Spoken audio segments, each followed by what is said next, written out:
कृषि परीक्षक भर्ती में वही सब हुआ जो पुरानी भर्तियों में हो रहा है। पेपर में कितने सवाल डिलीट हुए, उस डिलीट की वजह से कितना नुकसान हुआ। एक अध्यापक भर्ती परीक्षा 2022 80 लाख रुपए से ज्यादा कर्मचारी चयन बोर्ड को रेवेन्यू प्राप्त हुआ। आपने तो मन में सोच लिया कि टाइपिंग एरर हो गया, उस भर्ती के मैं पीछे पड़ा, सरकार को झुकाने का काम किया। आरएएस, पीएसआई, ईओआरओ जैसी महत्वपूर्ण परीक्षाओं की तैयारी करें विकास सर के मार्गदर्शन में। आज ही डाउनलोड करें सैरमिक अकेडमी ऐप।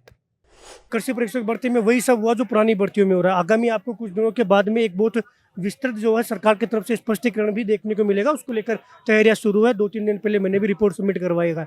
मैं आपको बताऊं, जब कांग्रेस सरकार 2023 में जब आचार संहिता लगने वाली थी, उस समय मैंने पूर्व मुख्यमंत्री के ओएसडी देवाराम सैनी जी से मुलाकात की थी और मैंने तमाम जो 3-4 साल में जो घटनाक्रम हुआ कि किस भर्ती में कितने पद रिक्त रहे, किस भर्ती के किस पेपर में कितने सवाल डिलीट हुए, उस डिलीट की वजह से कितना नुकसान हुआ, कितना बोर्ड को फायदा हुआ, उस सब की मैंने रिपोर्ट तैयार की। एक अध्यापक भर्ती परीक्षा 2022 जिसमें 80 लाख रुपए से ज्यादा कर्मचारी चयन बोर्ड को रेवेन्यू प्राप्त हुआ केवल हफ्ते लेने से। क्या आपने गलत, जैसे राजस्थान की राजधानी जयपुर है, आप दोसा कर दो तो आपने तो मन में सोच लिया कि टाइपिंग एरर हो गया। अब बच्चे क्या करेंगे कि साहब मैंने तो जयपुर आंसर इसका दो, वो आपती लगाएगा।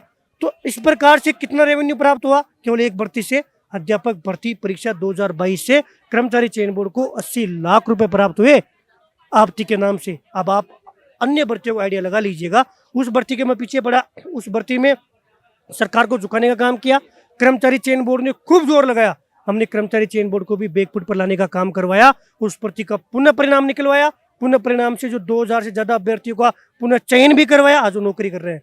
और जो अभ्यर्थी 1200-1300 के आसपास अटने वाले थे, वो भी आज नौकरी कर रहे हैं। उसके को लेकर 1.5 साल तक मैंने कर्मचारी चयन बोर्ड में पैर नहीं रखा। ये उन अभ्यर्थियों से वादा था कि जब तक आप लोगों की जीत नहीं होगी, जब तक मैं इस दहलीज पे नहीं आऊँगा। और सरकार चेंज हो गई। सरकार चेंज होने के बाद भी मैं लगातार उस पर काम किया और वो हमें जीत मिली।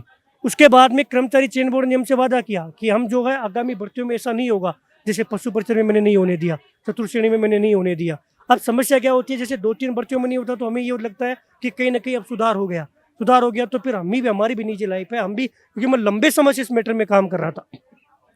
हाल ही में कृषि परीक्षक की भर्ती हुई, फिर वही चीज़ें रिपीट हो गई। उससे पहले मैंने एक फाइल चलवाई कि साहब एक काम करो, चलो मान लो मानवीय भूल है, पेपर सेटर से कई से सारी चीज़ें गोपनीय रहती है, पर्सन डिलीट भी हो जाता है और विसंगति भी रह जाती है। तो जो आप अंक बार देते हो ना, इससे नुकसान होता है।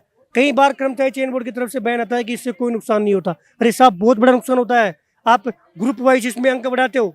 जैसे किसी ग्रुप में 10 गणित के प्रश्न है, मुझे गणित नहीं आती है, लेकिन किसी को गणित आती है, उसने 5 प्रश्न किए और आपने 5 डिलीट कर दिए ना, तो उसने डिलीट वाले उसने किए ही नहीं, तो उसके 5 में अंक बढ़ गए, तो उसके तो अंक बढ़ गए और बेचारे जिसको गणित नहीं आती उसके नुकसान हो गया।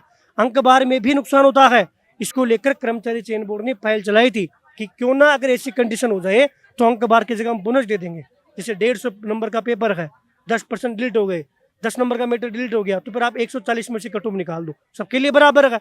जबकि ये अभी क्या करते हैं, जैसे 10 नंबर का मैटर गड़बड़ हो गया तो उस 10 नंबर को इसमें बढ़ा देंगे, 140 वाले में अंक बार बढ़ाते हैं।